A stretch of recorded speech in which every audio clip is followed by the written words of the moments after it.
Hello students, welcome to Zoology Zealers. So from today onwards we are starting with the chapters. The first chapter is the living world.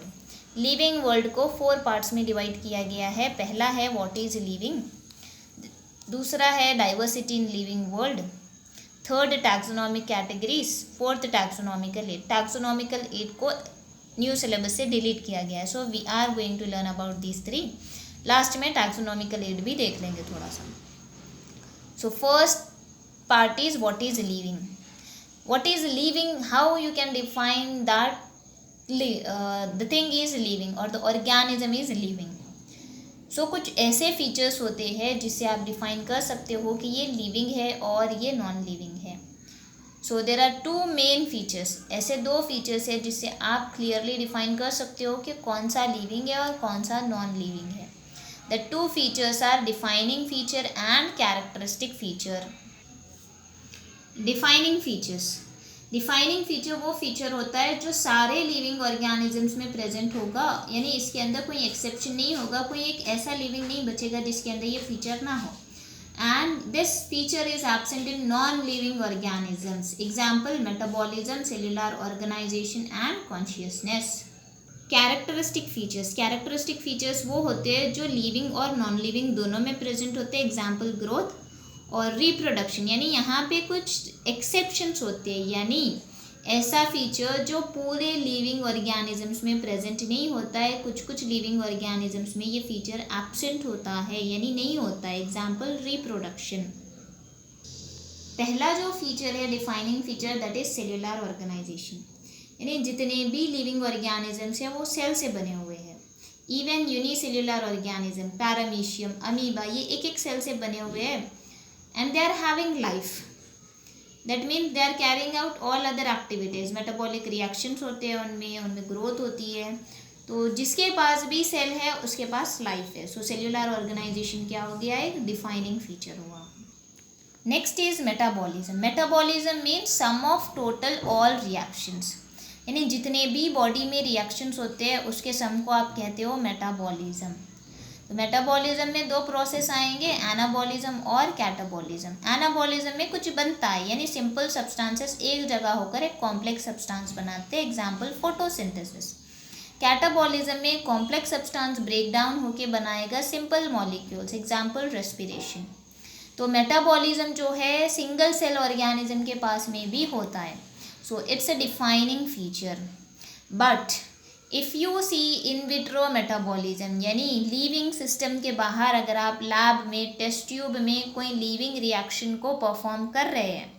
Example, अगर आप photosynthesis perform कर रहे हैं test tube में, तो ये एक living reaction हो सकता है, ये एक लिविंग मेटाबॉलिज्म हो सकता है, but it is not a living system. That means in vitro metabolism is a non defining feature, but metabolism is a defining feature. Third defining feature जो है वो है consciousness. Consciousness means responding to environment, responding to stimuli, ability to sense our surrounding और environment. यानी आपके अतराफ क्या चीज़ें present है, आप उसको कैसे रेस्पॉन्ड करते हो, दैट इज़ कॉन्शियसनेस. तो ये हर लिविंग ऑर्गेनिज्म में होता है. प्लांट में होता है, एनिमल्स में होता है, ह्यूमंस में होता है. बट सेल्फ कॉन्शियसनेस की अगर आप बात करें तो सेल्फ कॉन्शियसनेस सिर्फ ह्यूमंस में होता है. They are aware about their surrounding very much. तो अगर आप सेल्फ कॉन्शियसनेस की बात करें तो सेल्फ कॉन्शियसनेस एक नॉन डिफाइनिंग फीचर है, बट कॉन्शियसनेस एक डिफाइनिंग फीचर है. बट अगर आप कोमा पेशेंट्स देखें तो उनके पास उनके सेल्स रेस्पॉन्ड करते हैं, but overall the organism is not self conscious.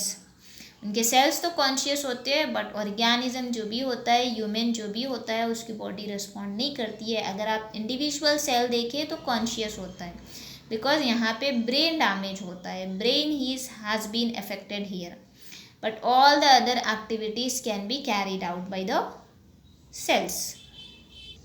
Hope you all understood till here. Next we'll move to the non-defining features or characteristic features. In non-defining features or the characteristic feature, the first is growth. अगर आप growth की बात करें तो growth 2 तरह से होती है, या तो सेल का साइज़ बढ़ेगा या तो सेल का नंबर बढ़ेगा यहाँ पे. और ग्रोथ जो है ये इरिवर्सेबल चेंज है, यानी अगर आप एक बार आपकी ग्रोथ हो गई, एक बार आपकी हाइट बढ़ गई तो कम नहीं होगी। ये क्या है, एक इरिवर्सेबल चेंज है। और ग्रोथ कैसे होती है, growth is depend on anabolic reactions and catabolic reactions. अगर एनाबॉलिक रिएक्शन जो है उसका रेट ज़्यादा है कैटाबॉलिक रिएक्शन से तो ग्रोथ होती है, क्योंकि एनाबॉलिज्म में क्या होता है, सिंथेसिस होती है, कैटाबॉलिज्म में ब्रेक डाउन होता है। यानी जितना ज़्यादा सिंथेसिस होगी उतना ज़्यादा ग्रोथ होगा।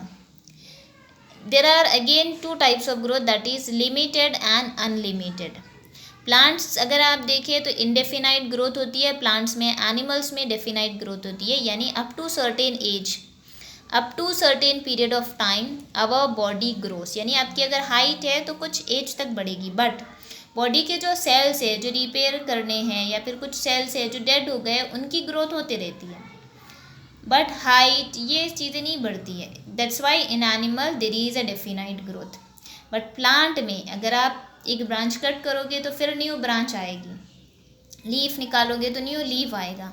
ये इनके पास एक टिश्यू होता है जिसको कहते हैं meristematic tissue. Due to that meristematic tissue presence plants में अनलिमिटेड ग्रोथ होती है।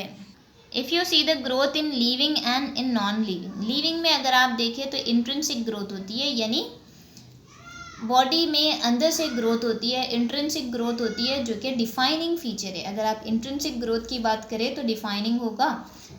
अगर आप नॉन लिविंग में देखें तो एक्सट्रिंसिक ग्रोथ होती है, यानी माउंटेन है, माउंटेन के ऊपर स्नो जमता है वो ऊपर से होता है, माउंटेन बड़ा नहीं हो रहा है। Something is coming and forming a layer around it, जिसकी वजह से इसकी हाइट बढ़ रही है, यानी एक्सट्रिंसिक ग्रोथ हो रही है, बाहर से ग्रोथ हो रही है। सैंड ड्यून्स है, सो जिसके पास एक्सट्रिंसिक ग्रोथ होती है, बाहर से लेयर्स फॉर्म होते हैं। So it's a non defining growth. Extrinsic growth is a non defining, अगर आप इंट्रिंसिक देखें तो defining, but overall growth is non defining. क्यों? क्योंकि ये लिविंग में भी हो रहा है और नॉन लिविंग में भी हो रहा है।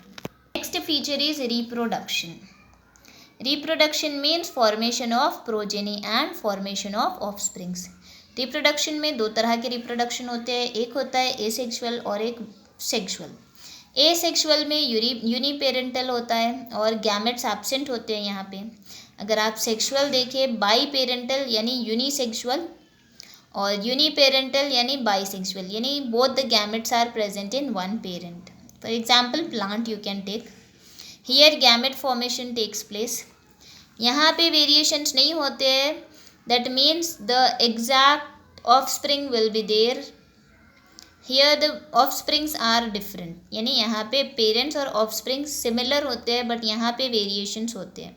ये प्रोसेस बहुत ही इजी और सिंपल होता है, but this process is complex और यहाँ पे बहुत टाइम लगेगा, long duration will be there, it take months and years. In elephant it takes 2 years.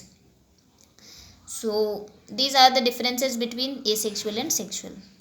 Now we will see the types of asexual.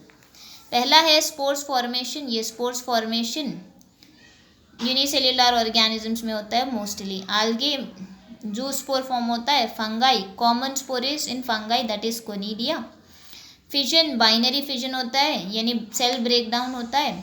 Amoeba में, paramecium में transverse binary fission होगा, Euglena में longitudinal binary fission होगा।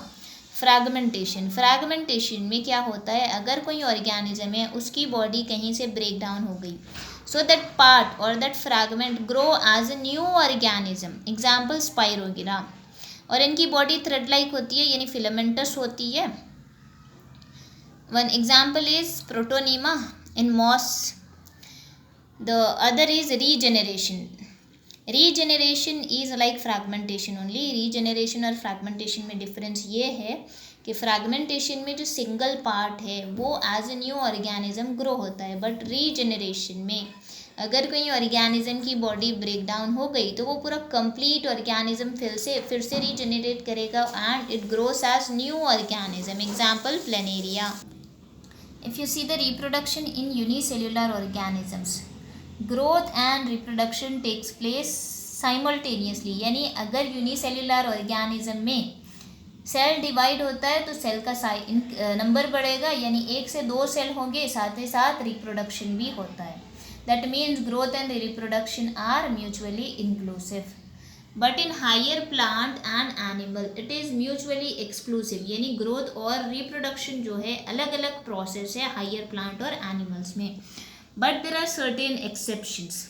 यानी जो sexual reproduction है अगर आप देखें तो इनफर्टाइल कपल्स में नहीं होता है, म्यूल में नहीं होता है, वर्कर बीस में नहीं होता है. Many more examples are there, but you remember this.